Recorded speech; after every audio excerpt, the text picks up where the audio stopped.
Buenas, en este video vamos a hablar acerca del transformador ideal. El transformador ideal es un elemento el cual es utilizado ampliamente en los sistemas eléctricos de potencia. Es un elemento el cual nos facilita la vida en estos momentos y es un elemento el cual cambió el mundo y está explicado por la ley de inducción de Faraday. Entonces es muy importante que entiendan muy bien esa ley.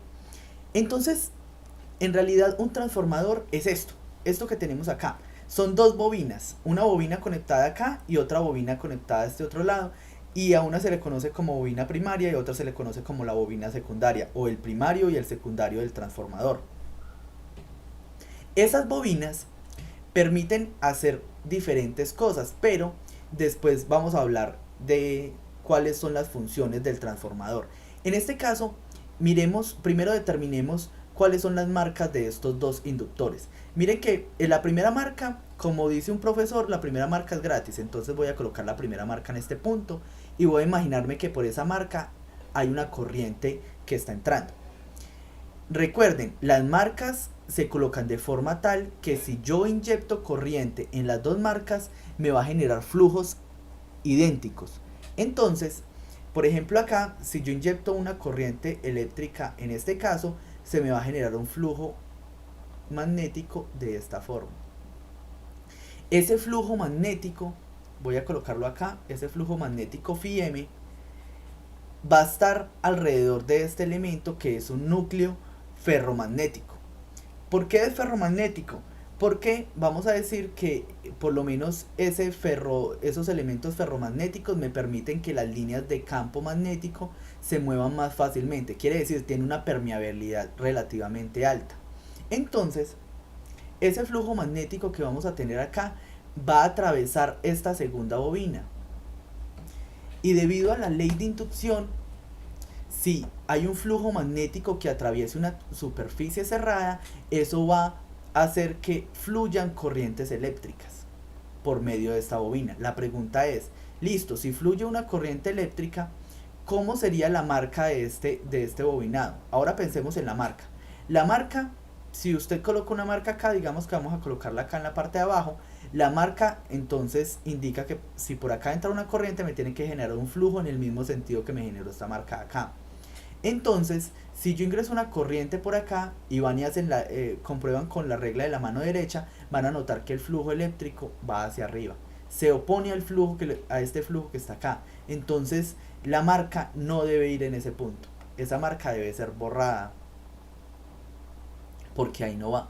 Ahora imaginémonos que la marca va en este punto. Imaginemos que por acá entra una corriente. Si van y utilizan otra vez la regla de la mano derecha, notarán que si la marca está acá, efectivamente el flujo se genera hacia abajo en este sentido. Entonces la marca, este es el punto adecuado para la marca de ese transformador. Listo. Ahora, ya que tenemos determinadas las marcas, pensemos qué pasa con la corriente eléctrica. Si yo genero una corriente eléctrica acá en este sentido, me genera esta corriente acá en este otro. La pregunta es, ¿y la corriente que esto se genera acá, que genera esta otra bobina, en qué sentido va? ¿La corriente será que va así, esta I2, o que va en el sentido contrario, esta I2? ¿Cuál de las dos será en realidad la que nosotros tenemos que utilizar? Entonces recuerden, esta corriente que se induce debe oponerse a este flujo magnético. Entonces tiene que ir de forma tal que el flujo que esta corriente genera se oponga a este φm. Como ya sabemos, la corriente que se opone a ese flujo es esta corriente I2. De hecho, la pueden demostrar con la regla de la mano derecha. Si ustedes van a hacer la prueba, notarán que esta corriente I2 va a generar un flujo en sentido contrario. Y ese flujo en sentido contrario me genera la corriente me genera la corriente que nosotros necesitamos. Quiere decir, esta corriente, este flujo en sentido contrario satisface la relación que nosotros estamos esperando o la ley de Lenz. Listo. Entonces, ya por lo menos ya describimos un poco el transformador ideal. El transformador tiene una parte la cual se le conoce como primario, que nosotros vamos a llamarlo a esta bobina, la cual la estamos alimentando. Tiene el núcleo ferromagnético, que es este elemento acá, que vamos a pensar que ese núcleo es capaz de almacenar todas las líneas de campo magnético de forma que no exista ninguna dispersión de esas líneas de campo. Y también existe el secundario. En el secundario es la otra bobina a la cual se le conecta normalmente una carga eléctrica. En esa por lo general se induce también corrientes eléctricas. Entonces, esto se llama transformador ideal porque tiene dos consideraciones básicas. La primera, que el flujo magnético se va a estar siempre sobre este elemento, quiere decir sobre el material ferromagnético, ahí va a estar el flujo magnético.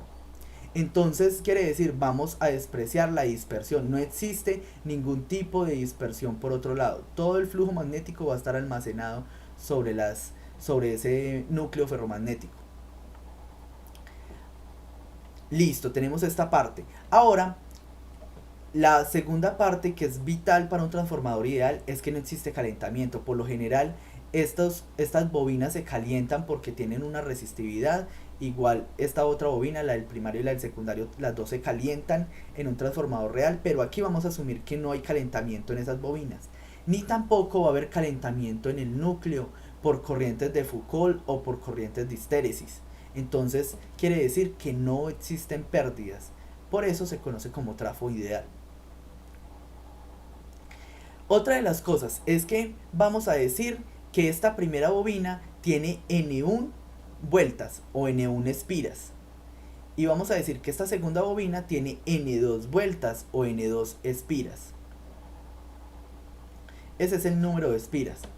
Y si pensamos ya en la bobina como tal, en toda la bobina, si sabemos que el flujo magnético que se está moviendo alrededor de este núcleo es phi m, entonces podemos definir cuánto es el flujo de toda la bobina.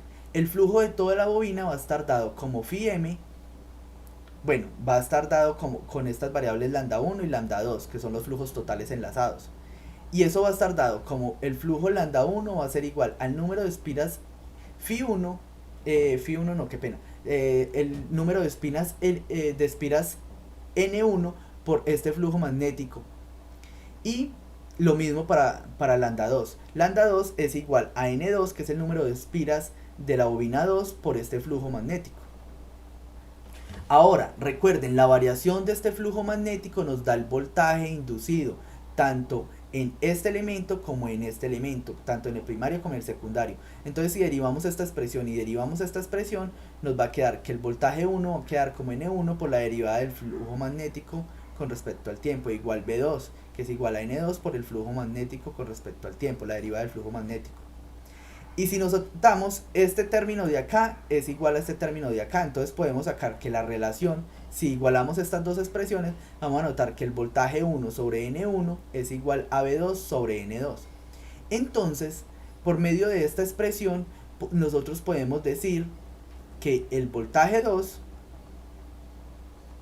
o el voltaje en el secundario va a ser igual a B1 al voltaje en el primario por N2 sobre N1. Quiere decir, N2 sobre N1 va a ser nuestra relación de transformación. Dependiendo del número de espiras que nosotros tengamos acá, vamos a tener más o menos voltaje de un lado o del otro.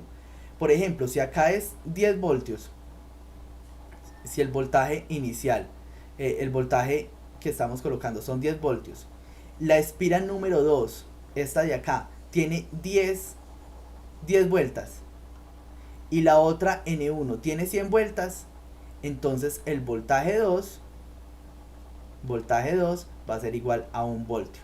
Quiere decir, la relación de transformación de este trafo es de 10 a 1. Esa es la relación de transformación que nosotros tenemos en ese trafo. Quiere decir que si nosotros le colocamos aquí 1 voltio, a este lado vamos a tener 10. Y si a este lado le colocamos 100, a este otro lado vamos a tener 10. Vamos a tener un transformador elevador en este sentido y un transformador reductor en este otro sentido. Listo. Ya después de mostrar esta relación de transformación, ahora ya conocemos las relaciones entre voltaje y el número de espiras de un trafo. Miremos ahora esta expresión que está acá. Vamos a determinar, nosotros sabemos que las corrientes I1 están acá en este sentido. Quiere decir, estas X van a decir que están entrando sobre este nuevo plano. ¿Cuál es el plano? Digamos que es el plano de este elemento, que es el transformador. Entonces todas estas X son cuántas veces está entrando esta corriente I1. Y estos más son cuántas veces está saliendo esta corriente I2 del plano. Quiere decir, en esta bobina va entrando y en esta otra bobina van saliendo.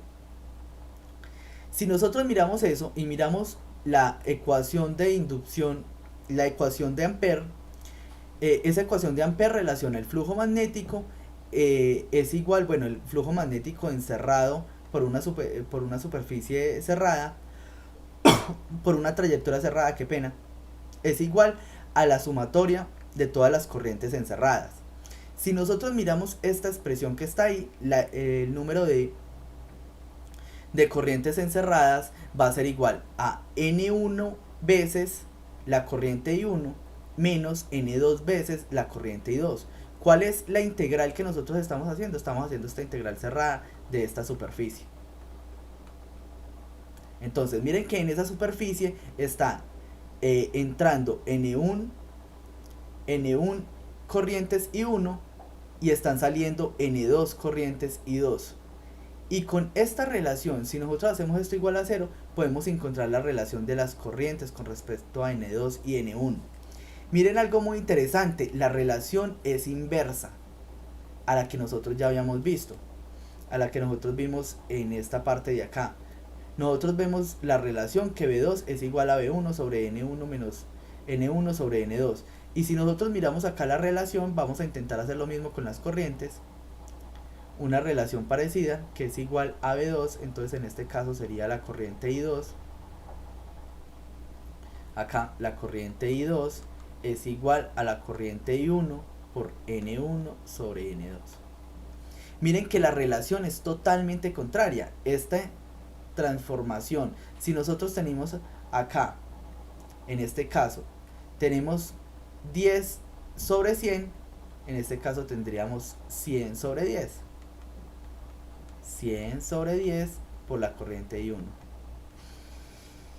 Entonces, miren que lo que estamos haciendo, si nosotros tenemos en este caso un transformador reductor, qué pena acá, si nosotros en este caso tenemos un transformador reductor en la cual entramos un voltaje 10 veces mayor y esto nos devuelve un voltaje 10 veces menor, con la corriente sucede lo contrario.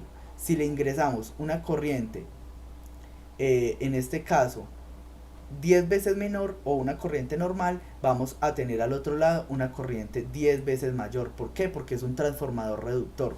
Si fuera un transformador elevador, tendríamos la corriente totalmente al contrario. Entonces, eso es un concepto vital y les recomiendo que lo estudien bien. Miren una de las cosas, miren que por medio de estas relaciones que nosotros estamos haciendo, B1 sobre B2 es igual a N1 sobre N2 es igual a I2 sobre I1. Por lo tanto, de esta expresión podemos encontrar que B1 por I1 es igual a B2 por I2. Y esta ecuación es muy importante. Miren que esto es una potencia y esto de acá es otra potencia.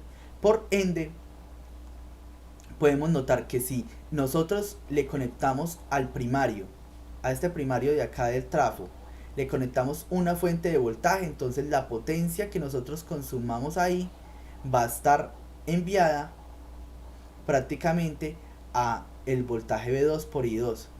Quiere decir que nosotros tenemos, si nosotros tenemos aquí un voltaje determinado y una corriente determinada y por ende una potencia la cual se consume acá, toda la potencia que se convierte acá en campo magnético se consume a este lado en función de otra energía cualquiera. Listo, y esa es la relación entre voltajes y corrientes de los transformadores. Ahora, por último, dejemos esta expresión acá. Esta expresión que nos están mostrando en este punto es el diagrama circuital de los trafos que vimos en la parte de arriba. Vemos las dos bobinas, vemos los dos voltajes, vemos las dos marcas, qué pena, los dos voltajes, y vemos las corrientes que están fluyendo hacia las marcas. Y esta es una relación de transformación la cual ya conocíamos. Entonces, eso es todo por este video, espero que hayan aprendido muy bien. que entienda muy bien esta parte. Nos vemos en una siguiente edición. Hasta luego.